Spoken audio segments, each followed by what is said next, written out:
Para repercutir um pouco esses ataques de Ciro Gomes a Jair Bolsonaro, que está usando o Ciro Games, certo, Guga Noblar? O Ciro Games é a live do Ciro Gomes. Faz sucesso. Porra, faz um baita de um sucesso. Assim como cenário nas bonito, pesquisas. né?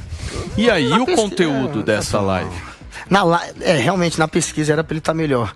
Na pesquisa ele não chegou aos 2 dígitos. Na live ele é sucesso. Nas redes sociais o Ciro, ele tem às vezes uma repercussão maior, às vezes não, quase sempre, do que o Lula. E o Lula, enfim, é o cara que deveria estar rivalizando com o Bolsonaro nas redes, mas quem consegue fazer esse papel muitas vezes é o Ciro. E, enfim, ele tem um trabalho muito bom nas redes sociais, só que, enfim, isso não se converteu ainda nos 2 dígitos que está todo mundo esperando que ele chegue. Agora ele precisa partir para essa estratégia de bater e bater dos 2 lados.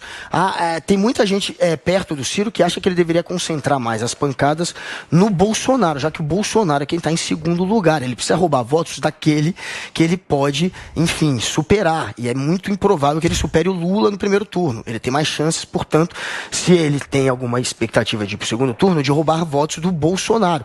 Então ele faz um discurso agora cada vez mais virulento contra o Bolsonaro, tentando também se colocar como uma pessoa ali de centro, né? Alguém que também ataca de vez em quando o antipetismo, se aproveita do antipetismo para falar da corrupção da época do PT.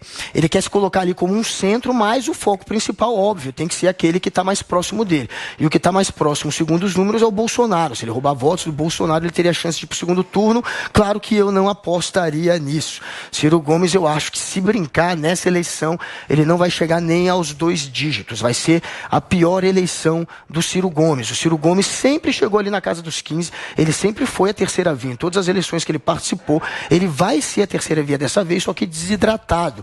O Bolsonaro e o Lula, eles são muito populares. A eleição, ela já está partindo de eleitores que se dizem completamente decididos, pelo menos 70% dos eleitores.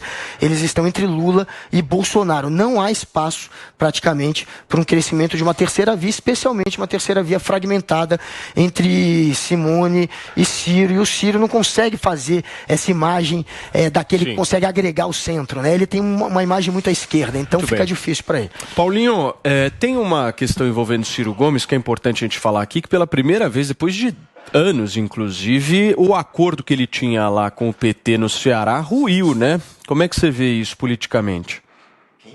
Primeiro, eu acho que o Ciro deveria virar podcaster. Ele vai muito bem nos podcasts dele, eu acho que ele tem muito talento e deveria seguir essa carreira, desistir de perder as eleições todo ano para presidente da República. A tese dele, que ele adotou nessa reportagem, que eu achei muito interessante, é que eu penso o seguinte: tem que ser muito trouxa para acreditar que o Bolsonaro é um cara protegido pelo sistema de alguma forma. Né? O Bolsonaro tem muita corrupção no governo Bolsonaro, mas na verdade o Bolsonaro consegue usar o sistema para se proteger. O Bolsonaro é um cara favorecido pelo sistema.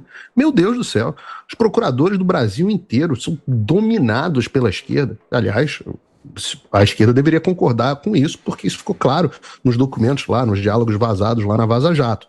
A Polícia Federal mesmo tem um braço que ama o Lula, principalmente depois que o Bolsonaro não deu esse último aumento, que eles protestaram bastante, etc, etc. Passou a ter mais gente dentro da Polícia Federal que não se dá com o Bolsonaro. Mas, acima de tudo isso, você tem, aliás, já que estávamos falando de subversão dos poderes, né, de intromissão, etc., você tem, apesar da Polícia Federal ser um órgão do Poder Executivo constitucionalmente, você tem, dentro do Supremo, do STF, Supremo Tribunal Federal,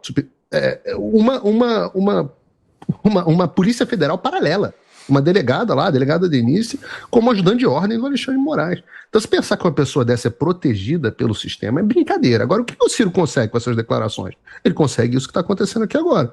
Se ele concentrar, como diz o Guga, as pancadas no Bolsonaro, como a imprensa é antibolsonarista na sua imensa maioria, você vai ter reportagens deste tipo, feitas por jornalistas de esquerda, dando visibilidade completa, porque o Ciro tem uma audiência com o podcast dele. Agora, esse tipo de reportagem que ele conseguiu agora, por exemplo, na Jovem Pan, e certamente em várias outras emissoras, isso multiplica a audiência dele por grandes números. E aí tem eleitores, e pode ser que ele consiga alguns eleitores com esse processo.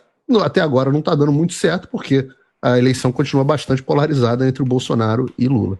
Zoe, por favor. Eu queria saber qual que é a moral do Ciro para falar alguma coisa. Ele foi ministro do governo mais corrupto da história do Brasil. Da história do mundo, quiçá. Não, tudo bem, sim, tem corrupção em todo o governo. A gente não sabe, mas lá em Brasília com certeza deve ter corrupção. Agora, querer jogar no Bolsonaro, falando que é o Bolsonaro que é, aí é muita leviandade da parte dele. Desculpa. Uma coisa foi o Lula. Todos os esquemas ligavam o Lula de alguma forma. Mensalão, petrolão. Tanto é que foi e cumpriu pena. Não cumpriu tudo que merecia. Mas ok, a justiça brasileira, a gente debateu sobre isso agora mais cedo. Infelizmente não existe mais justiça no Brasil. Agora, com o Bolsonaro, uma coisa é ter no governo geral, outra coisa é na imagem Bolsonaro. Até agora nada contra ele. Agora, quando vem alguma coisa de longe, alguma suspeita, alguma denúncia de corrupção de algum ministério, de alguma coisa, a primeira coisa que o Bolsonaro fala, vaza. Que seja investigado e que se cumpra a lei. Ele não passa a mão na cabeça de corrupto. Agora, faz parte do jogo. O Ciro está no direito dele de acusar, de atacar Bolsonaro, atacar Lula. É um jogo político. E gente, sabe que, por só favor. rapidinho, e aí você vê, o Ciro bate mais no Bolsonaro do que o próprio Lula, né? Que muitas vezes, sei lá, meio se furta, ficar quietinho, faz um tweet ali, uma coisa ou outra. E aí o que a gente vê é que também a gente já teve uma desistência, né, do Bolsonaro e do Lula de participar de um debate que parece que vai ser cancelado. Quer dizer, cada vez mais a gente polariza e os polarizadores, eles também se beneficiam um pouco disso, claro, né? Não querem mexer muito, querem ficar ali, os dois, o Lula e o Bolsonaro, nessa disputa que vai ser a grande disputa, e os de baixo entram nessa linha dos ataques para tentar alguma coisa quando a gente vê que as pesquisas mostram que, enfim, acaba que não dá em nada, né? É isso mesmo. O Bolsonaro, ele ressuscitou o Lula eleitoralmente, essa é a verdade. O Lula parecia que não foi o STF. Não foi o Bolsonaro. O Bolsonaro, quem ressuscitou politicamente mesmo, foi o Bolsonaro, que é um presidente que está tentando a reeleição e mesmo assim está conseguindo fazer com que o oponente dele esteja na frente nas pesquisas, apesar de ter a máquina do Estado em mãos, né? Isso nunca aconteceu. Você, como um candidato à reeleição, partir de um número tão frágil de votação como o Bolsonaro e ser a zebra na eleição. Isso é um sinal da fraqueza do governo dele, é um governo que não tem o que apresentar. Inclusive, procurem isso, tem um podcast que o podcaster pergunta para o Bolsonaro, qual é o grande legado? Fala em uma palavra aqui, fala em uma frase, o que o Bolsonaro vai deixar para o Brasil? É recente.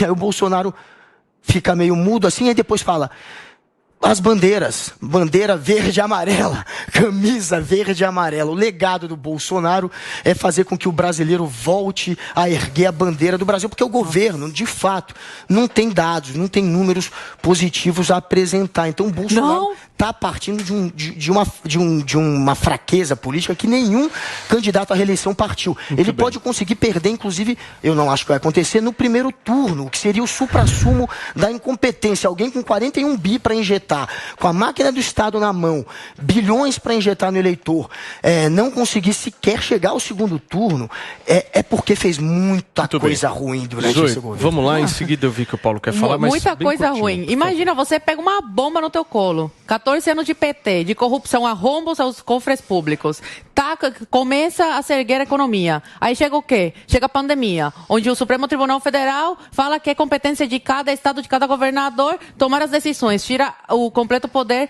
do presidente. Aí fica de mãos atadas. Passa a pandemia, chega o quê? Guerra, Ucrânia e Rússia. E tudo no colo do Bolsonaro. É recuperação econômica, graças ao Bolsonaro. Até a Miriam Leitão, tua grande amiga da nossa emissora aqui, do fiasco que vem se tornando essa emissora, o esgoto, tiveram que admitir, tiveram que engolir a seco e falar.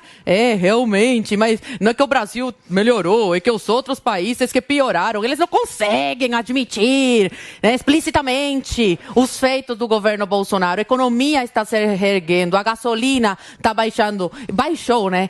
A carne está indo pelo mesmo caminho, o desemprego diminuiu, o PIB surpreendeu. Então, assim, tem várias coisas que o governo vem fazendo, mesmo com todas essas bombas, uma atrás da outra, e com os surubus da da imprensa que não conseguem em nenhum momento admitir que alguma coisa boa está sendo feita pelo Brasil. Paulinho, para fechar bem curtinho, por favor.